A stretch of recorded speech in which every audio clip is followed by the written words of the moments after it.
is this? I can explain. A DeLorean? Don't you forget about me. Huey Lewis sang about it, Doc Brown cooked it up on the silver screen, and Marty McFly blazed in and out of decades with it. I'm talking about the DeLorean. It was one of the cars that defined the 1980s. The image of it sticks in your head, brimming with gadgets, gizmos, and flux capacitors. The DeLorean was the car that took Marty McFly back to the future. Now, the past is the future. But it was way before the movie franchise when John DeLorean began the DeLorean Motor Company, better known as DMC. The man behind Pontiac's GTO series had a much bigger vision after leaving General Motors. In the 1970s, he developed the prototype, which would then become one of the world's most famous vehicles. The project was funded by a series of small investors, people like Johnny Carson, Sammy Davis Jr., some of John's friends. The big money came from the actual British government to the tune of about $150 million. When the car hit showrooms in 1981, shoppers were amazed.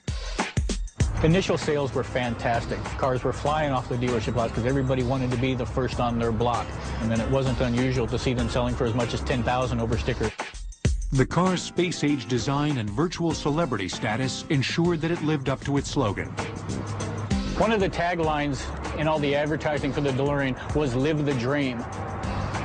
And to a lot of people, that's what John DeLorean himself was doing. He was a self-made man, married a supermodel, now had his own car company. The whole idea was to live this dream. The things he was doing, the car was going to be revolutionary, the way he was going to build it was going to be revolutionary. Its distinctive gull-wing doors, which opened up, actually required less clearance than conventional doors. It is a timeless design. It's got the silhouette that just doesn't get old. You know, you look at the car now and you think, 20 plus years old, and it looks great. When you drive it, you get looks from people that you don't get from any other car. In the 1980s, style meant stainless steel and gull wings. It's the DeLorean, and it's back, Sam Champion. It's back in production. Oh, man, I've always been intrigued by this car. And for those of you that feel the same way I do, you'll be happy to know the DeLorean Motor Company is back, alive and well, and they're making new cars. Yeah.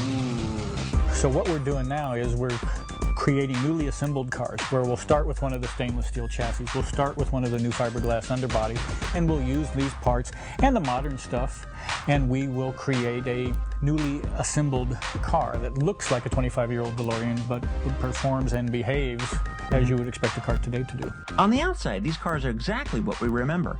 The stainless steel body is all there, the DMC logo is exactly the same. The grille, the wheels, the one thing that everyone immediately recognizes, the classic gull-wing doors. But underneath the surface, a lot has changed.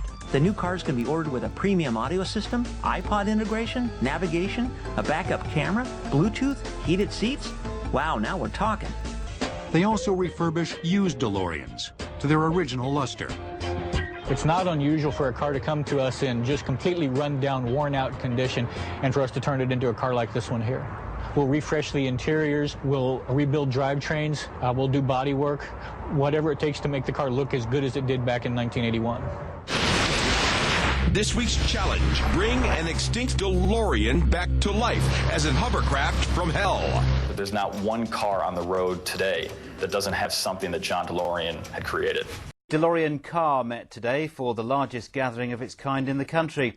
There were more than 30 DeLoreans on show to celebrate the car's 25th anniversary. By a sheer virtue of the fact that so many of the cars are still around here 25 years later, is a pretty good testament to the longevity of the car. But they're actually here in Houston, Texas, alive and well. And if you got the cash and you can handle the attention, you can pop back to 1982, get one of these babies for yourself.